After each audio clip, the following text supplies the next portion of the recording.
بسم اللہ الرحمن الرحیم۔ السلام علیکم، میں ہوں علی اصغر اور آپ دیکھ رہے ہیں میرا یوٹیوب چینل۔ تحریک لبیک پاکستان اور حافظ سعد رضوی کا بڑا دھماکہ اور درنہ مظاہرین پر پولیس کا لاٹھی چارج اور گرفتاریاں، اس ویڈیو میں ہم اسی کے متعلق بات کریں گے۔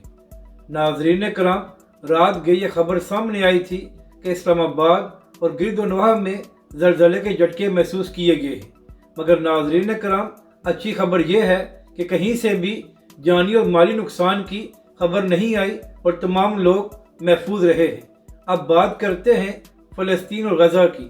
تو ناظرین کرام، پچھلے کئی ہفتوں سے فلسطین میں اسرائیل کی بمباری جاری ہے اور اب تک 19,000 کے قریب فلسطینی شہید ہو چکے ہیں، اور ناظرین کرام، ان میں ہزاروں بچے بھی شامل ہیں، اور اس کے ساتھ ساتھ 17-18 لاکھ لوگ اپنے گھروں سے بھی بے گھر ہو چکے ہیں۔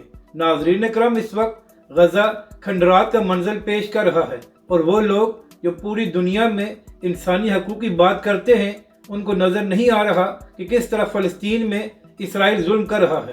ناظرین کرام، اسرائیل ہٹ درمی دکھاتے ہوئے جنگ بندی نہیں کر رہا اور پوری دنیا ان کے سامنے بے بس ہے۔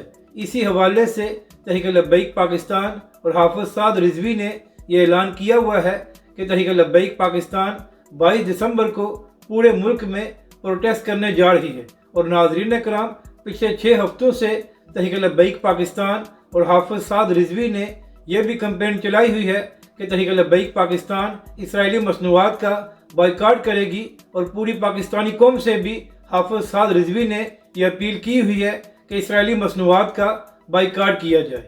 اب بات کرتے ہیں دھرنے کی۔ تو ناظرین کرام، پچھلے کئی دنوں سے تربت سے ایک لانگ مارچ شروع ہوا تھا جو کل اسلام آباد پہنچ چکا ہے۔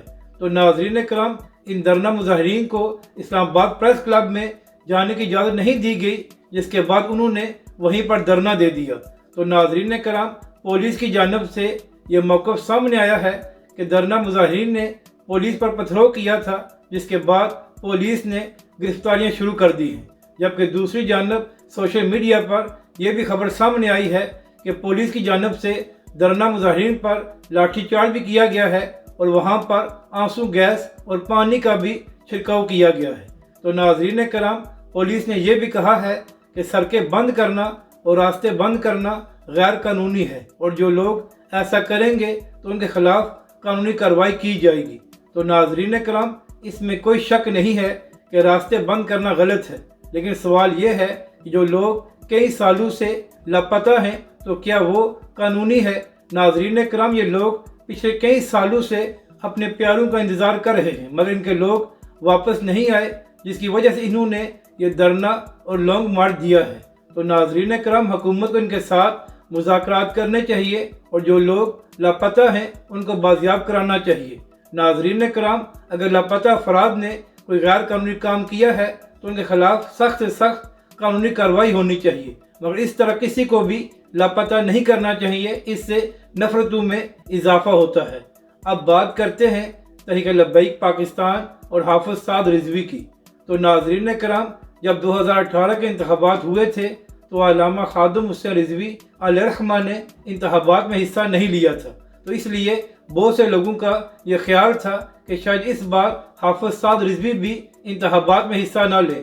تو ناظرین کرام، کل اس حوالے سے تحریک لبیک پاکستان کی جانب سے ایک بڑی خبر سامنے آئی، اور یہ اعلان کیا گیا کہ حافظ سعد رضوی آنے والے انتخابات میں 3 حلقوں سے الیکشن لڑ سکتے ہیں۔ اس کے ساتھ ساتھ تحریک لبیک پاکستان قومی اور صوبائی اسمبلیوں میں پورے ملک میں امیدوار کھڑے کر رہی ہے۔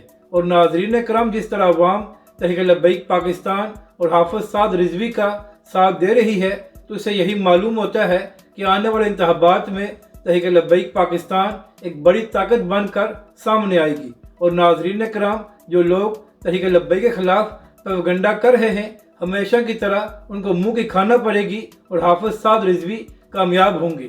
ناظرین کرام، اس سے پہلے پاکستان کے عوام تمام سیاسی جماعتوں کو آزما چکی ہے، لیکن انہوں نے کبھی بھی پاکستانی عوام کو ریلیف نہیں دیا، جبکہ دوسری جانب تحریک لبیک پاکستان کبھی بھی حکومت میں نہیں آئی، مگر ناظرین کرام، چاہے سیلاب ہو یا زلزلہ ہو، ہمیشہ ہی تحریک لبیک پاکستان اور حافظ سعد رضوی نے عوام کی مدد کی ہے، یہاں تک کہ ناظرین کرام تحریک لبیک پاکستان نے سستے بازار لگا کر بھی پاکستانی عوام کو ریلیف دینے کی کوشش کی ہے۔ تو لہٰذا آنے والے انتخابات میں پاکستانی عوام کو تحریک لبیک پاکستان اور حافظ سعد رضوی کا ساتھ دینا چاہیے تاکہ پاکستانی عوام کے مسائل حل ہوں اور پاکستان بہتری کی جانب گامزن ہو سکے۔